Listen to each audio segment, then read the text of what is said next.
নাহমাদুহু ওয়া নুসাল্লি আলা রাসূলিহিল কারীম আম্মা বাদ।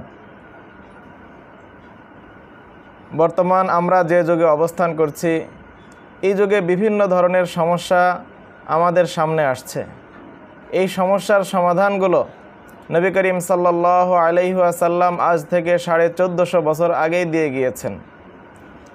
নবী করিম সাল্লাল্লাহু আলাইহি ওয়াসাল্লাম মুসলিম শরীফের 21028 নম্বর হাদিসের মধ্যে দুই ধরনের জাহান্নামীর কথা বলেছেন। যেই দুই ধরনের জাহান্নামী নবী করিম সাল্লাল্লাহু আলাইহি ওয়াসাল্লামের যুগে ছিল না, পরবর্তী যুগে এই দুই ধরনের জাহান্নামীদের উৎপত্তি হবে। এই দুই ধরনের জাহান্নামীদের বর্ণনা নবী করিম সাল্লাল্লাহু আলাইহি ওয়াসাল্লাম দুইটি বাক্যের মাধ্যমে দিয়েছেন। প্রথম বাক্য হলো যে কওমুন মাআহুম সিয়াতুন কাযনাবিল বাকর, একদল লোক হবে, তারা প্রতাপশালী বিভিন্ন লোকদের লাঠিয়াল বাহিনী হিসাবে কাজ করবে। তাদের সাথে বড় বড় লাঠি হবে, বড় বড় চাবুক হবে গরুর লেজের মতো। তো এই চাবুক দ্বারা তারা অন্যায়ভাবে বিভিন্ন লোকদেরকে আঘাত করবে। এরা হলো প্রথম দল জাহান্নামী। তো এখানে দুইটি বিষয় মুহাদ্দিসিন ইকরাম উল্লেখ করেছেন।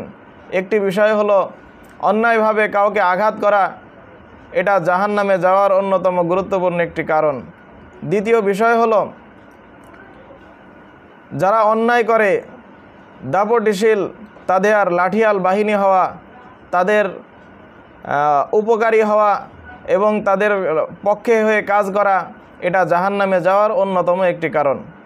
তো আমাদের এখানে প্রথম যেই দল নবী করিম সাল্লাল্লাহু আলাইহি ওয়াসাল্লাম বলতেছেন, এই দল হলো লাঠিয়াল বাহিনী, চাবুক বাহিনী, যারা অন্যায়ের পক্ষে, মাজলুমদের বিপক্ষে, মাজলুমের উপরে এসে আক্রমণ করে। আমরা আল্লাহ তাআলার কাছে দোয়া করি আল্লাহ যেন আমাদের এই দল থেকে পরিত্রাণ দান করেন। দ্বিতীয় প্রকার হলো কিছু মহিলা যাদের ভিতরে তিনটা গুণ আছে। প্রথম গুণ হলো কাসিয়াতুন আরিয়াতুন, দ্বিতীয় গুণ হলো মুমিলাতুন মাইলাতুন, তৃতীয় গুণ হলো রুউসুন্না কাসনিমাতিল বুখতিল মাইলাতি। এই তিনটা গুণ বিশিষ্ট মহিলা যারা, তাদেরকে নবী করিম সাল্লাল্লাহু আলাইহি ওয়াসাল্লাম দ্বিতীয় প্রকার জাহান্নামী হিসাবে উল্লেখ করেছেন। তো আমরা এই তিনটা গুণ নিয়ে আলোচনা করতে পারি। প্রথম গুণ হলো কাসিয়াতুন আরিয়াতুন।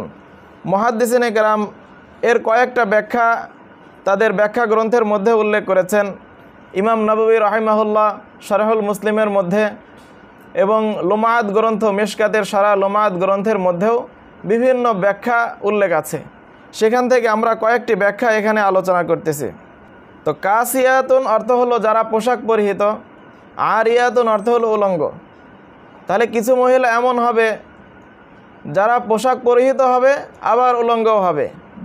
এর প্রথম ব্যাখ্যা হলো এ সকল মহিলা এমন কাপড় পরবে, বাস্তবে তো তারা কাপড় পরিহিত, কিন্তু কাপড়গুলো চিকন হওয়ার কারণে, পাতলা হওয়ার কারণে তাদের শরীরের অবস্থা দেখা যাবে।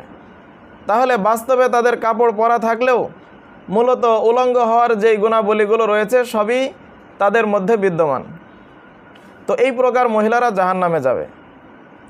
কাসিয়াতুন আরিয়াতুনের দ্বিতীয় ব্যাখ্যা হলো এ সকল মহিলারা স্বাভাবিক পোশাক পরবে, কিন্তু পোশাকগুলো এমনভাবে কাটা থাকবে বাতাস আসলে বা বিভিন্ন সিস্টেমে তাদের অঙ্গগুলো দেখা যাবে। তাহলে যদিও তারা পোশাক পরিহিত আছে, কিন্তু যে কোনো সময় পোশাকটা খুলে যেয়ে তারা উলঙ্গ হয়ে যাবে। এটা হলো দ্বিতীয় ব্যাখ্যা। তৃতীয় ব্যাখ্যা হলো তারা পোশাকটা এমনভাবে বানাবে বা এমনভাবে পরবে যে তাদের কিছু অঙ্গ দেখা যাবে। তো এই সকল গুণাবলীর যে সকল মহিলা আছে, নবী করিম সাল্লাল্লাহু আলাইহি ওয়াসাল্লাম তাদেরকে জাহান্নামী হিসাবে বলেছেন। তো জাহান্নামী মহিলাদের এটা হলো প্রথম গুণ। দ্বিতীয় গুণ হলো মুমিলাতুন মাইলাতুন, অর্থাৎ যে সকল মহিলারা অন্যকে আকৃষ্ট করে আবার নিজেও আকৃষ্ট হয়। তো মুমিলাতুন এর কয়েকটা ব্যাখ্যা মুহাদ্দিসিন ইকরাম উল্লেখ করেছেন। একটি ব্যাখ্যা হলো যে এ সকল মহিলা এমনভাবে চলাফেরা করে যেন অন্য পুরুষ তার প্রতি আকর্ষিত হয়, এমনভাবে সে চলাফেরা করে। দ্বিতীয় ব্যাখ্যা হলো এ সকল মহিলারা তাদের কাঁধ এমনভাবে ঝুলিয়ে চলে যে এর দ্বারা তাদের গর্ববোধ বোঝা যায় এবং অহংকার বোঝা যায়। তৃতীয় ব্যাখ্যা হলো এ সকল মহিলারা পুরুষদেরকে নিজেদের প্রতি আকৃষ্ট করার জন্য বিভিন্ন ধরনের পন্থা অবলম্বন করে। চতুর্থ ব্যাখ্যা হলো, এমন কিছু মহিলা আছে যারা নিজেরা যে সকল খারাপ কর্মগুলো করে, নিজেরা যেমন ব্যবসার কাজ পতিতাগিরি করে, অন্যদেরকেও এই পতিতাবৃত্তির দিকে ডাকতে থাকে। তো এ সকল মহিলাদেরকে নবী করিম সাল্লাল্লাহু আলাইহি ওয়াসাল্লাম জাহান্নামী বলেছেন। তো মুমিলাতুন এর সাথে আরেকটা গুণাবলী নবীজি বলেছেন মা ইলাতুন, যারা নিজেরাও আকৃষ্ট হয়, অর্থাৎ তারা পুরুষের দিকে আকৃষ্ট হয়। এটা হলো প্রথম ব্যাখ্যা। দ্বিতীয় ব্যাখ্যা হলো, তারা এমনভাবে চলে যে তাদের গর্ব ভরে চলাটা স্পষ্ট বোঝা যায়। তৃতীয় হলো, তারা কোরআন সুন্নাহ থেকে বের হয়ে অনইসলামিক শরিয়ার দিকে ঝুঁকে যায়। তো এ সকল বিষয় আমাদের মুসলিম মেয়েদের বোঝার দরকার যে আমরা নারী স্বাধীনতার নামে কোথায় যাচ্ছি। নবী করিম সাল্লাল্লাহু আলাইহি ওয়াসাল্লাম জাহান্নামী হওয়ার গুণ 1450 বছর আগে যেটা বলে গিয়েছেন, ওই কাজগুলো কি আমরা 1450 বছর পরে এসে এগুলো আমরা বাস্তবায়ন করব? আর আমরা কি সত্যিকার মুসলমান থাকতে পারবো? এটা কখনো হতে পারে না। নবী করিম সাল্লাল্লাহু আলাইহি ওয়াসাল্লাম জাহান্নামী যে মহিলাগুলোর কথা বলেছেন, এই মহিলাগুলোর গুণাবলী থেকে আমাদের বিরত থাকতে হবে। তৃতীয় যে গুণটা নবী করিম সাল্লাল্লাহু আলাইহি ওয়াসাল্লাম বলেছেন, রুউসুহুন্না কাসনিমাতিল বুখতিল মাইলা। বকতি উটের যে কুজ আছে, সাধারণত বকতি উটের বড় বড় কুজ হয় এবং বড় হওয়ার কারণে অনেক সময় ডান দিকে বা বাম দিকে কুজগুলো ঝুলে থাকে। তো নবী করিম সাল্লাল্লাহু আলাইহি ওয়াসাল্লাম হাদিসের ভিতরে এই বক্তব্য দেওয়ার উদ্দেশ্য কি, মুহাদ্দিসিনে কেরাম দুইটা ব্যাখ্যা করেছেন। একটি ব্যাখ্যা হলো, কিছু মহিলা আছে যারা তাদের চুলকে বিভিন্নভাবে ফুলিয়ে রাখবে, চুলের ভিতরে বিভিন্ন ভাঁজ দিয়ে, বিভিন্ন কাপড় দিয়ে অথবা ফুলানোর বিভিন্ন মেশিন দিয়ে চুলকে এমনভাবে ফুলিয়ে রাখবে, ডান দিকে বা বাম দিকে কাত হয়ে থাকবে, দেখতে অনেক সুন্দর দেখা যাবে, পরপুরুষের সামনে অনেক আকর্ষণীয়ভাবে চলবে। তো এটা নবী করিম সাল্লাল্লাহু আলাইহি সাল্লাম জাহান্নামী হিসাবে ঘোষণা করেছেন। দ্বিতীয় ব্যাখ্যা হলো, যে সকল মহিলা মাথা নিচু করে চলার দরকার ছিল, তারা মাথা উঁচু করে দম্ভ ভরে চলবে। তো এই সকল মহিলাকেও নবী করিম সাল্লাল্লাহু আলাইহি ওয়াসাল্লাম জাহান্নামী হিসাবে ঘোষণা করেছেন।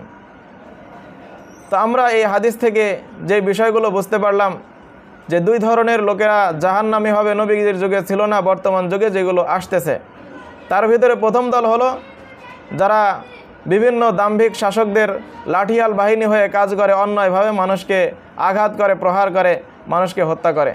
দ্বিতীয় দল হলো যে সকল মহিলা অলঙ্গপনা, বেহায়াপনা এবং নারী স্বাধীনতার নামে নিজের বিভিন্ন অঙ্গ প্রত্যঙ্গ খুলে বেড়ায় এবং অন্যদেরকেও খোলার প্রতি উদ্বুদ্ধ করে, পতিতাবৃত্তির দিকে ডাকে এবং পতিতাবৃত্তিকে মানুষের কাছে স্বাভাবিক করার জন্য যে চেষ্টা করে, এবং যারা স্বাভাবিক করতে চায় না, মুমিন মহিলাদেরকে সৎ পথে ডাকতে চায়, তাদেরকে যারা বেহুদা, বেকুব বলে ডাকতে থাকে, বেকুব বলে ঘোষণা দেয়, এ সকল মহিলাদের আসলে বোঝার দরকার, যদি আমরা বাস্তবেই মুসলমান হতে চাই, আখিরাতের মুক্তি, সফলতা, কামিয়াবি যদি পেতে চাই, এ সকল পথ ছেড়ে আসুন নবী করিম সাল্লাল্লাহু আলাইহি ওয়াসাল্লাম যে জাহান্নামের পথ বলেছেন, এই পথ থেকে আমরা বের হয়ে নবী করিম সাল্লাল্লাহু আলাইহি ওয়াসাল্লাম জান্নাতি মহিলাদের যে পথ দেখিয়েছেন, সেই পথের দিকে আমরা আসার চেষ্টা করি।